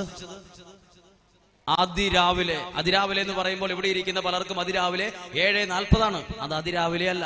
അതിരാവിലെ എന്ന് പറയും ചിലർക്ക് അത് 9:20 അതിരാവിലെ അല്ല. അതിരാവിലെ എന്ന് പറയുമ്പോൾ ചിലർക്കത് 7 മണിയാകാം, 6 മണിയാകാം, 5:40 ആകാം. അതിരാവിലെ എന്ന് പറഞ്ഞാൽ ഒരു 5 മണി സമയം. അതിരാവിലെ 4 മണിക്ക് ശേഷം അതിരാവിലെ. ഈശോ എപ്പോഴാണ് പ്രാർത്ഥിച്ചത്? അതിരാവിലെ. ഹല്ലേലൂയ. അപ്പോൾ ഈശോ പ്രാർത്ഥിച്ചൊരു സമയമാണ്. അവൻ അതിരാവിലെ പ്രാർത്ഥിച്ചിരുന്നു. ഈശോ പോലും പ്രാർത്ഥിച്ചായിരുന്നു കേട്ടോ. ഈശോ പോലും പ്രാർത്ഥിച്ചു. അപ്പോഴാ സാധാരണ മനുഷ്യരായ നമുക്ക് പ്രാർത്ഥനയുടെ വലിയ കുറവ്. ഹല്ലേലൂയ. പറഞ്ഞേ ഹല്ലേലൂയ. പ്രിയപ്പെട്ട ഇവിടെ ഇനി ശ്രദ്ധിക്കണേ, പ്രാർത്ഥിക്കാത്തത് കൊണ്ട് നമുക്ക് എന്തൊക്കെ നഷ്ടമായി. ഇവനെ പ്രാർത്ഥിച്ചില്ലെങ്കിൽ ഇപ്പം സൂര്യൻ ഉദിക്കാതിരിക്കാൻ പോവാണ്. പ്രാർത്ഥിച്ചില്ലെങ്കിൽ മഴ പെയ്യാതിരിക്കോ? മഴ പെയ്യുവോ? പ്രാർത്ഥിച്ചില്ലെന്നോർത്ത് ഇതിപ്പം ഇവിടെ വലിയ അത്ഭുതം, എന്തെങ്കിലും രോഗം അവസാനിക്കാൻ പോവാണോ? പ്രാർത്ഥിച്ചില്ലെങ്കിൽ ഞാനൊരു കാര്യം പറയാം, പ്രാർത്ഥന കുറഞ്ഞതുകൊണ്ടാണ് നമ്മുടെ കുടുംബത്തിൽ എന്തൊക്കെ നഷ്ടമായി. നോക്കിക്കേ, പണ്ട് നമ്മുടെ കുടുംബത്തിൽ ഇതിനേക്കാൾ നല്ല സ്നേഹം ഉണ്ടായിരുന്നു. സ്നേഹം ഉണ്ടായിരുന്നോ? അപ്പനും അമ്മയും മക്കളും ഒരു നല്ല സ്നേഹം ഉണ്ടായിരുന്നു. ഇന്നോ? ഇന്നെല്ലാവരും ഓരോരുത്തരാ. അപ്പനൊരു വഴി, അമ്മ വേറെ രീതി ചിന്തിക്കുന്നു, മക്കൾ ഓരോരുത്തരും. എല്ലാവരും ഒരു വീട്ടിലാണേലും ഒരു വീടിന്റെ സ്നേഹമില്ല. നമ്മുടെ കുടുംബത്തിൽ പ്രാർത്ഥന ഉപേക്ഷിച്ചത് വഴി നമ്മുടെ കുടുംബത്തിലെ പലരുടെ സ്നേഹ ബന്ധങ്ങൾ നഷ്ടപ്പെട്ടു പോയി. പറഞ്ഞേ ഹല്ലേലൂയ. ഒരു വീട്ടിൽ 4 പേരുണ്ടെങ്കിൽ എങ്ങനെയാ നമ്മുടെ വീടിന്റെ അവസ്ഥ? 4 പേര്, 4 ഫോണും 4 മുറി. 4 പേര്, 4 മുറി, 4 ഫോണ്. 4 അല്ല 8 ഫോണ്. ഒരാൾക്ക് 2 ഫോൺ വെച്ചു, ഒരു വലുതും ഒരു ചെറുതും. ദൈവം തമ്പുരാൻ വിചാരിച്ചാൽ പോലും തുറക്കാത്ത ലോക്ക് ഇട്ടത് പൂട്ടിയിട്ടിരിക്കുക. നമ്പർ ലോക്കാണ്. ജമ്മ കൊണ്ട് തല്ലിപ്പൊട്ടിക്കാന്നല്ലാണ്ട് അത് ലോക്ക് തുറക്കൂല. നമുക്ക് പേടിയാ നമ്മുടെ മൊബൈലിലെ വരെ.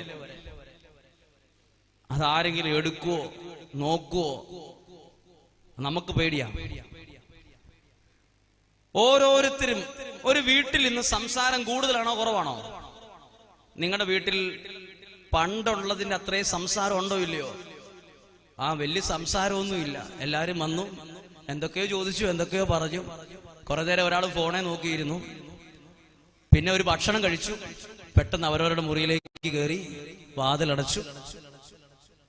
ഒരു ലൈഫ് തീരും. അങ്ങനെ എന്നാ മിണ്ടാത്തെ? മിണ്ടാൻ തോന്നുന്നില്ല.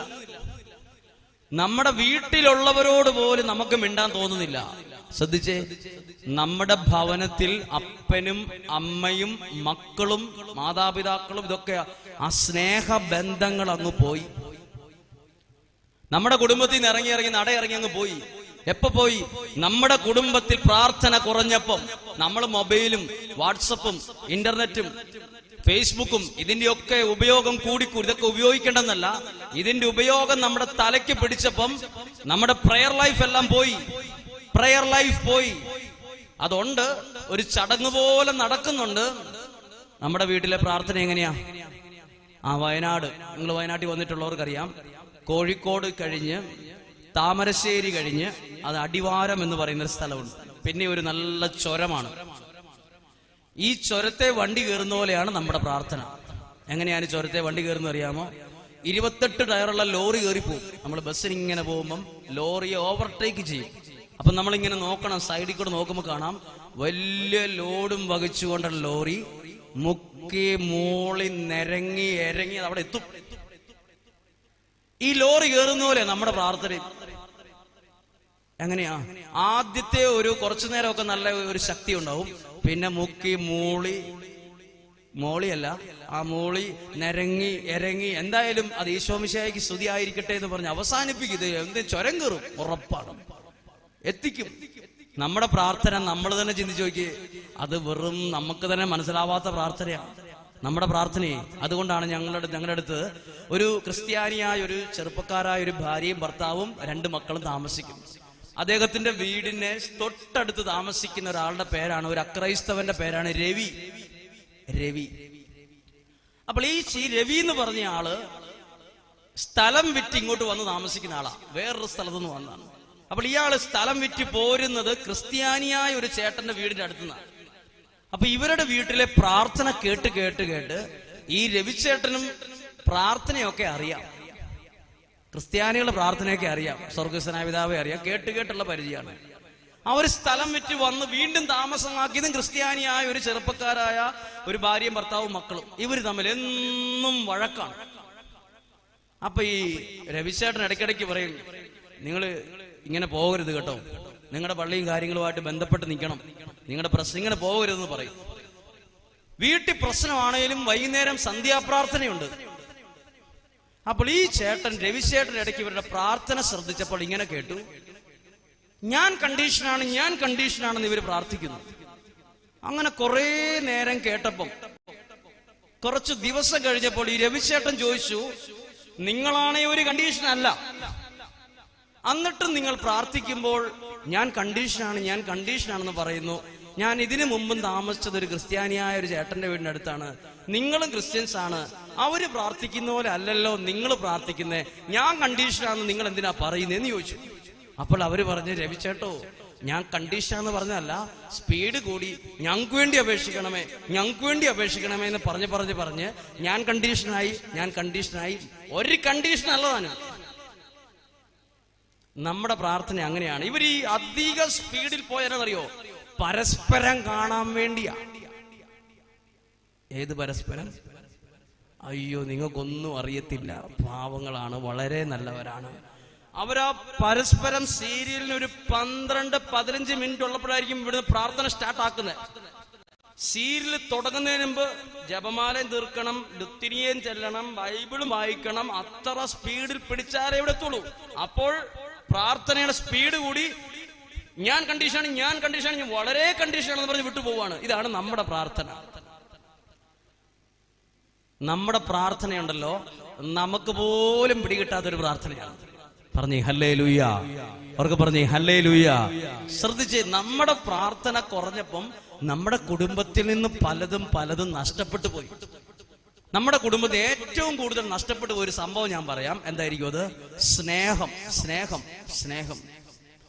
ലോകത്തിൽ ഏറ്റവും സ്നേഹമില്ലാത്ത വർഗം ആരാന്നറിയാമോ? ക്രിസ്ത്യാനികളാണ്. കൂടപ്പിറപ്പ് സ്നേഹമില്ലാത്ത ആർക്കാന്നറിയോ? നമുക്കാണ്. ചേട്ടൻ രക്ഷപ്പെട്ടു, ചേട്ടൻ ചിന്തിക്കുന്നു ഇനി അനിയൻ രക്ഷപ്പെടരുത്. ആര് ചിന്തിക്കുള്ളൂ? ക്രിസ്ത്യാനികളെ ചിന്തിക്കുള്ളൂ. ഞാൻ ദുബായ് ജോലിക്ക് പോയി. അപ്പോൾ എന്റെ സഹോദരൻ ചോദിക്കുവാണ്, ചേട്ടായി എനിക്കൊരു ജോലി. ഞാൻ പറയും, ഭയങ്കര ചൂടാടാ അവിടെ, നീ വരണ്ട, ശമ്പളമോ വളരെ കുറവ്. എന്റെ പേടി ചൂടല്ല, ഇവൻ അവിടെ എങ്ങാനും പോയി വല്ല പൈസയായി ജോലി വിട്ട് വീട് വെക്കോന്ന് എന്റെ ഉള്ളിനുള്ളൊരു പേടിയാ. എനിക്ക് എന്തില്ല? ഒരു സ്നേഹമില്ല. നമ്മുടെ ദൈവം നമ്മളെ പഠിപ്പിച്ചത് എന്താ? സ്നേഹം പ്രകടിപ്പിക്കാനാ പഠിപ്പിച്ചത്. കുരിശിൽ സ്നേഹം പ്രകടിപ്പിക്കുക ചെയ്തേ. ആണോ അല്ലയോ? അല്ലേ? ഹല്ലേലൂയ. നമ്മുടെ ദൈവം ഈശോ സ്നേഹം ഉള്ളിൽ വെച്ചിട്ട് അങ്ങനെ ജീവിക്കുന്ന ഒരാളല്ല, ആയിരുന്നില്ല. സ്നേഹം കുരിശിൽ പ്രകടിപ്പിച്ചു. പ്രിയപ്പെട്ടവരെ, നമ്മൾ സ്നേഹം പ്രകടിപ്പിക്കണം. ഒരു ഭർത്താവ് ഭാര്യയെ സ്നേഹിക്കുമ്പോ, എനിക്ക് നിന്നോട് സ്നേഹമുണ്ട്, എനിക്ക് പ്രകടിപ്പിക്കാൻ അറിയില്ല, അത് ന്യായമല്ല. സ്നേഹം പ്രകടിപ്പിക്കണം. മക്കളോട് എനിക്ക് സ്നേഹമുണ്ട്, പക്ഷെ എല്ലാത്തിനും കുറ്റമേ പറയത്തുള്ളൂ. സ്നേഹം ഉള്ളി വെച്ചാ പോരാ, അത് കുടുംബത്തിൽ സ്നേഹിക്കേണ്ടവരെ സ്നേഹിച്ച് ആ സ്നേഹത്തെ പ്രകടമാക്കണം. ഹല്ലേലൂയ. ചേർന്ന് പറഞ്ഞേ ഹല്ലേലൂയ. ഒരു സ്നേഹവും നമുക്കില്ല. ഞാനത് തെളിയിക്കാൻ പോവാണ്. ഏറ്റവും സ്നേഹമില്ലാത്ത വർഗമാണ് ക്രിസ്ത്യാനികൾ. നമ്മൾ സ്നേഹിക്കാൻ തുടങ്ങുന്ന എപ്പോഴാണെന്നറിയോ? മരിച്ചു കിട്ടണം. മരിച്ചു പെട്ടിക്കാത്തായാ പിന്നെ നമുക്ക് സ്നേഹിക്ക പ്രകടനം മുഴുവൻ അന്നേരമാണ്. മറ്റെല്ലാ മതങ്ങളെയും എടുത്തു നോക്കിക്കേ, മുസ്ലിംസിനെ എടുത്തു നോക്കിക്കേ, ഹിന്ദുസിനെ എടുത്തു നോക്കിക്കേ. അവര് ജീവിച്ചിരിക്കുമ്പോ സ്നേഹിക്കും, മരിച്ചു കഴിഞ്ഞ് ഏതേലും കാട്ടിക്കൊണ്ടേടും, അല്ലെ കത്തിച്ചു കളയും. ആണോ? ഉദാഹരണം, മുസ്ലിംസിന് ഒരാളാണെങ്കിൽ അവര് ജീവിച്ചിരിക്കുമ്പോ സ്നേഹിക്കും, നന്നായിട്ട് സ്നേഹിക്കും. മരിച്ചു കഴിഞ്ഞാലോ അവര് വലിയ താമസമില്ലാണ്ട് കർമ്മങ്ങൾ ചെയ്ത് അവര് സ്ഥലത്ത് കൊണ്ടുപോയി അടക്കും. അവരുടെ സിമിത്തേരി കണ്ടിട്ടുണ്ടോ? കാട് പിടിച്ച് കിടക്കും. അവര് വലിയ നോട്ടമൊന്നുമില്ല. അവരെപ്പോഴാ സ്നേഹിക്കുന്നത്? ജീവിച്ചിരിക്കുമ്പോ. ഒരു ഹിന്ദുസാണ് മരിക്കുന്നെങ്കിലോ, ഹിന്ദുക്കളാണ് മരിക്കുന്നത്, അവരും ജീവിച്ചിരിക്കുമ്പോ സ്നേഹിക്കും, മരിച്ചു കഴിഞ്ഞാൽ ഒന്നെങ്കിൽ കത്തിച്ചു കളയും, അല്ലെങ്കിൽ ഒരു കുഴിയിലടക്കും. അതൊന്നും നമ്മൾ ക്രിസ്ത്യാനികളുടെ സിമിത്തേരി കണ്ടാൽ ജീവിച്ചിരിക്കുന്നവർക്ക് തന്നെ മരിക്കാൻ തോന്നും. വളരെ നേരത്തെ മരിക്കണം, നമ്മൾ അറിയാതെ പ്രാർത്ഥിച്ചു പോകുന്ന ടൈപ്പിലാണ്, അടിപൊളി സിമിത്തേരികളാണ് നമ്മുടെ പള്ളികളിലുള്ളത്. കാരണം അതിന്റെ തെളിവെന്നറിയോ? നമ്മൾ ഒരാളെ സ്നേഹിക്കാൻ തുടങ്ങുന്നത് മരിച്ച് പെട്ടിക്കകത്തായി കഴിഞ്ഞാൽ നമ്മൾ പൂവക്കാൻ തുടങ്ങുന്നു, അലങ്കരിക്കാൻ തുടങ്ങുന്നു, കൊതുക് വരാതിരിക്കാൻ സാമ്പ്രാണി കത്തിക്കുന്നു, എന്തെല്ലാം ബെടാപ്പാടാ. ജീവിച്ചിരിക്കുമ്പോൾ ചെയ്യേണ്ടത് പലതും നമ്മൾ മരിച്ചു കഴിഞ്ഞിട്ടേ ചെയ്യാൻ തുടങ്ങുള്ളൂ. ഞങ്ങളൊരു മരിച്ച വീട്ടിൽ പോയപ്പോ ഉണ്ടല്ലോ, അവിടെ ബൈബിള് വായിച്ചുകൊണ്ടിരിക്കും ഒരാള്. ഇപ്പം ബൈബിള് വായിച്ചിട്ട് ഇയാൾ വല്ലതും കേൾക്കാൻ പോകുന്നുണ്ടോ? ജീവിച്ചിരിക്കുന്ന സമയത്ത് ആരും കേൾപ്പിച്ചിട്ടില്ല. ഇപ്പൊ രാത്രിയും പകലും ഇങ്ങനെ ആൾക്കാർ മാറി മാറി ഇരുന്ന് പുള്ളിനെയാണ് ഫ്രീസറിൽ വെച്ചിരിക്കുകയാണ്, ഒരക്ഷരം കേൾക്കത്തില്ല. അന്നേരമാണ് ബൈബിൾ വായിച്ച് കേൾപ്പിക്കുന്നത്. ഒരു ഗുണമില്ല. നമ്മൾ ബൈബിൾ വായിച്ച് കേൾപ്പിക്കുന്ന ആളെ അടക്കാൻ കൊണ്ടുവന്നതിന് മുമ്പ് രാത്രിയും പകലും നമ്മൾ കണ്ടിന്യൂസ് ആയിട്ട് വായിച്ചുകൊണ്ടേയിരിക്കും. അതിന് നാലിലൊന്ന് ജീവിച്ചിരിക്കും വായിക്കുകയല്ല. ഒന്ന് നമ്മൾ ശരിക്കും ശ്രദ്ധിച്ചു നോക്കിയേ, നമ്മൾ ആരാ ജീവിച്ചിരിക്കുമ്പോ സ്നേഹിക്കുന്നത്? ഒന്ന് രണ്ട് കാര്യങ്ങൾ പറയാം. നമ്മൾ മരിച്ചു കഴിയുമ്പോഴാണ് ഒരാളെ കുറിച്ച് നല്ലത് പറയാൻ പോകുന്നത്. ഉദാഹരണം, ജീവിച്ചിരിക്കുമ്പോ നമ്മളൊരു കുഞ്ഞു മിസ്റ്റേക്ക് കണ്ടാൽ വരെ നമ്മളവിടെ മൈക്കെടുത്ത് പറയും. ഇപ്പം നമ്മൾ ചോറും കറിയും എല്ലാം ഉണ്ട്, ഒരു കറിക്ക് മാത്രം ഇച്ചിരി ഉപ്പില്ല, അന്നേരം നമ്മൾ മൈക്കെടുക്കും. ഉപ്പില്ലല്ലോ ഇതിന്, ആ ഉപ്പില്ല എന്ന് പറയാൻ നമ്മൾ മൈക്കെടുക്കും. മൈക്ക് പക്ഷെ ഈ കറി നല്ലതാന്ന് പറയാൻ നമ്മൾ ഒന്നും മൈക്കെടുക്കാനൊന്നും പോവില്ല. ഈ ചോറ് നല്ലതാ കേട്ടോ, ഇതാരാ വച്ചത്, നന്നായിരുന്നു, ആ മൈക്കെടുക്കില്ല, അത് ഇവിടെ വെക്കോളൂ, ഉള്ളി വെക്കോളൂ, പറയത്തില്ല. മരിച്ചു കഴിയുമ്പോൾ ആ മരിച്ച വീട്ടിലിരുന്ന് മരിച്ചു കഴിയുമ്പോഴേ ആശുപത്രിക്കാർ എന്ത് ചെയ്യുന്നറിയോ? ചെവിക്കാത്തൊരു 2 കിലോ പഞ്ഞി കയറ്റി വെക്കും, ഇനിയൊന്നും കേൾക്കാതിരിക്കാൻ. ഇത്രയും നാള് കേട്ടത് മതി.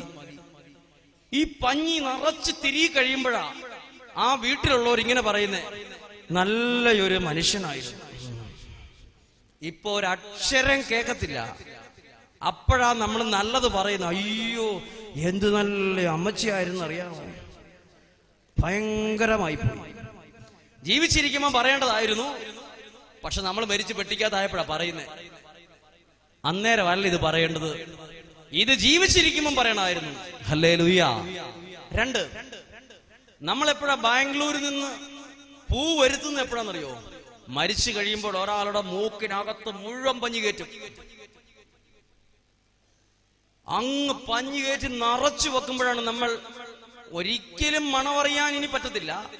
അന്നേരമാണ് നമ്മൾ ബാംഗ്ലൂരിൽ നിന്ന് 5000, 10,000 രൂപയുടെ പൂ വരുത്തി ഊട്ടി ഫ്ലവർ ഷോ പോലെ അങ്ങ് ആക്കോ ഈ പെട്ടി. നമുക്കൊരു സെൽഫി എടുത്താലോ എന്ന് വരെ തോന്നും. ചിലപ്പോ ഒരു സെൽഫി അങ്ങ് എടുത്താലോ, അതേ ലെവലിൽ നമ്മൾ ആക്കും. ഇപ്പൊ അതിന് പ്രത്യേകം ആൾക്കാരൊക്കെ ഉണ്ട്. ഇപ്പം അതായത് ഒരാൾ പറഞ്ഞു, ഇങ്ങനെ മരിച്ചു കിടന്നപ്പോൾ പറഞ്ഞു, ജീവിച്ചിരിക്കുമ്പോ നേരെയാകാത്തവര് മരിച്ചു കഴിഞ്ഞാൽ നേരെയാവും, ഉറപ്പാണ്. ശരിയാണോ?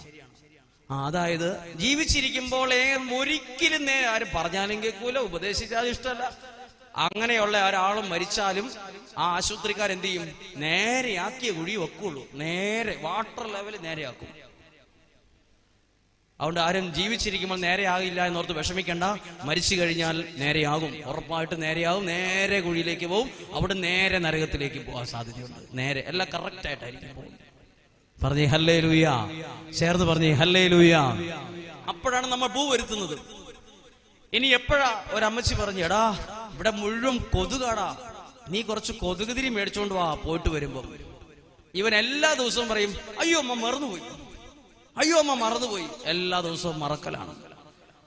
ഈ അമ്മച്ചി മരിച്ചു കഴിഞ്ഞാലോ ഒരു 100 കിലോമീറ്റർ ചുറ്റളവിൽ ഒരു കൊതുകും വരാത്തത്ര പുകയ്ക്ക് ഇവിടെ പുകയോട് പുകയായിരിക്കും. ഒരു സാമ്പ്രാണ് തീരുന്നതിനും അടുത്ത സാമ്പ്രാണ്. അവിടെ നിന്നൊരു മരിച്ച് പെട്ടിക്കകത്ത് കിടക്കുന്നവൻ ഇപ്പൊ കൊതുകിന് പോലും വേണ്ട. അന്നേരമാണ് നമ്മൾ കൊതുക് തിരി കത്താൻ തുടങ്ങുന്നത്. എല്ലാം നമ്മൾ മരിച്ചു കഴിഞ്ഞിട്ടാ പലതും ചെയ്യുന്നത്. ഇനി എപ്പോഴാ നമ്മള് നല്ല ഭക്ഷണം വിളമ്പുന്ന ഒരു സ്ഥലം എപ്പോഴാ? മരിച്ച് 41 ഇങ്ങ് വരട്ടെ. അയ്യോ, നമ്മൾ തന്നെ ചിന്തിക്കും, ചേട്ടാ കല്യാണമാണോ ഇവിടെ? കോഴി പൊരിച്ചത്, കാട വറുത്തത്, ചോറൊഴിക്കട്ടെ, ചാറൊഴിക്കട്ടെ, എന്തെല്ലാം ബഹളങ്ങൾ. 41 പോലും 41. ജീവിച്ചിരിക്കുമ്പോൾ എടാ ഇച്ചിരി ഇറച്ചി മേടിക്കാൻ പറ്റുമെങ്കിൽ മേടിക്കടാന്ന് പറഞ്ഞ ആൾക്കാരാണ് ആ മരിച്ചുപോയ ആൾക്ക് വേണ്ടി 41 ഇറച്ചി വിളമ്പും. ജീവിച്ചിരിക്കുമ്പോൾ ഒരു ചെരുപ്പ് പോലും മേടിക്കാത്തവർ മരിച്ചു കഴിയുമ്പോൾ ഷൂ മേടിച്ചു കൊടുക്കും. ഷൂ മരിച്ച ആൾക്കാർ ഇംഗ്ലീഷ് മീഡിയത്തിൽ സ്കൂളിൽ പോകുന്ന പോലെയാ കിടക്കുന്ന പെട്ടിക്കകത്ത്. ഷൂ കിട്ടായിരിക്കും കിടക്കുന്നത്.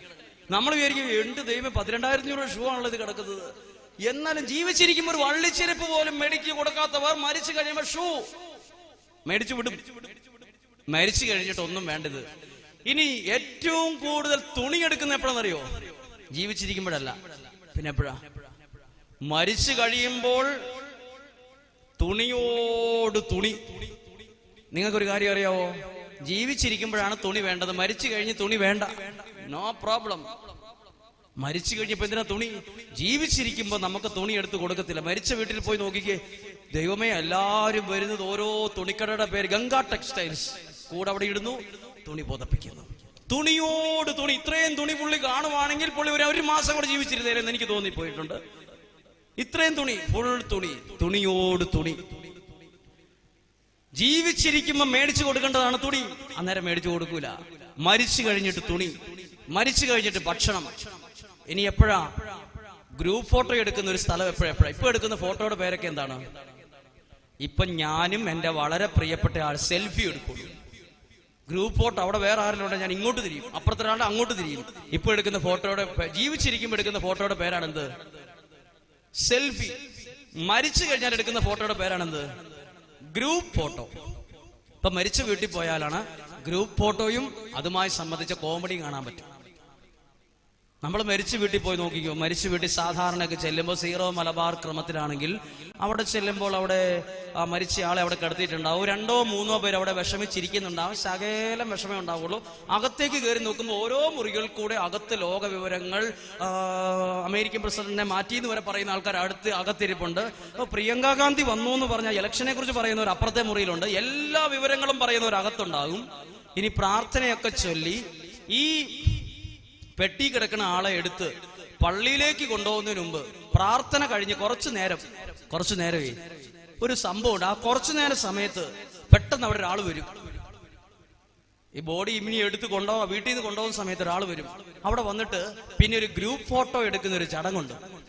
അത് നിങ്ങൾ ശ്രദ്ധിച്ചാൽ നല്ല. ഇനി തൊട്ട് ശ്രദ്ധിക്കണം. എപ്പോഴേലും പോവുകയാണെങ്കിൽ അവിടെ ഒരാൾ വന്നിട്ട്, എടാ ആ തങ്കച്ചനെ വിളിച്ചേടാ, തങ്കച്ചനെ വിളിച്ചേ, മേരിയുടെ അവളോട് വരാൻ പറ, എടാ പിള്ളേരെ വരാൻ പറ. എന്നാത്തിനാ ഇപ്പൊ വിളിക്കുന്നേ? ഈ തങ്കച്ചനെ മേരിനെയും വിളിക്കുന്നത് എന്തിനാ? ഇവിടെ നിർത്തി ഒരു ഫോട്ടോ. അപ്പൊ നമ്മൾ നോക്കും, ദേവി ആരാണ്? അപ്പൊ തങ്കച്ചൻ. ആ തങ്കച്ചനും മേരി എല്ലാം കൂടി ഇവിടുന്ന് വരുമ്പം അത്യാവശ്യം നല്ല പ്രസാദത്തിലായിരിക്കും ഇങ്ങ് വരുന്നത്. ഈ പെട്ടിയോട് അടുത്തടുത്ത് വരുമ്പോ അവരുടെ മുഖം ഒപ്പീസ് പോലെ ആക്കും. അപ്പൊ നമുക്ക് തോന്നും, ദൈവമേ, മമ്മൂട്ടി മോഹൻലാലിന്റെ ഒക്കെ അതേ അഭിനയിക്കാനുള്ള കഴിവ് ഈ തങ്കച്ചേട്ടനും മേരി ചേച്ചിക്ക് ഉണ്ടായിരുന്നില്ല. ഇവരെന്താ സിനിമയിൽ എടുക്കാഞ്ഞാവോ? അതിനേക്കാൾ അഭിനയിക്കാൻ കഴിവുള്ളവരാണ്. അപ്പൊ ചിലപ്പോ നിങ്ങൾ പറയും, ഇച്ചിരി അഭിനയിക്കാൻ അറിയാവുന്നോണ്ടാ പിടിച്ചു നിൽക്കുന്നതെന്ന്. കറക്റ്റാണത്. മോഹൻലാലിന്റെയും മമ്മൂട്ടിയുടെ അത്രയും നമുക്ക് അഭിനയിക്കാൻ അറിയത്തില്ലേലും കുറച്ചൊക്കെ അഭിനയിക്കാൻ എല്ലാവർക്കും അറിയാം. അങ്ങനെ അവിടെ നിന്ന് ഒരു ഫോട്ടോയൊക്കെ എടുത്ത് മുഖമൊക്കെ ഏകദേശം ഒരു ദുഃഖഭാവത്തിലൊക്കെ ആക്കി ചിരിച്ചോണ്ട് അങ്ങ് പോകും.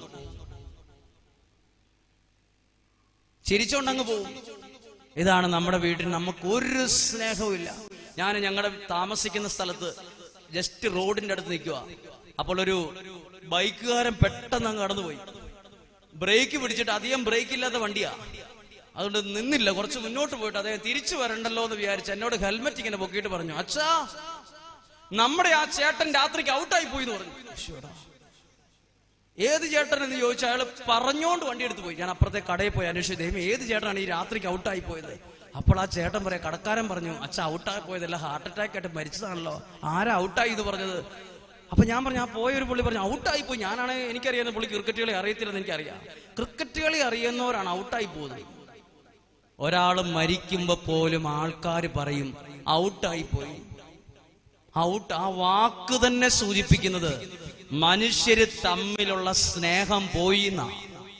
പറഞ്ഞേ ഹല്ലേലൂയ, അവർക്ക് പറഞ്ഞേ ഹല്ലേലൂയ.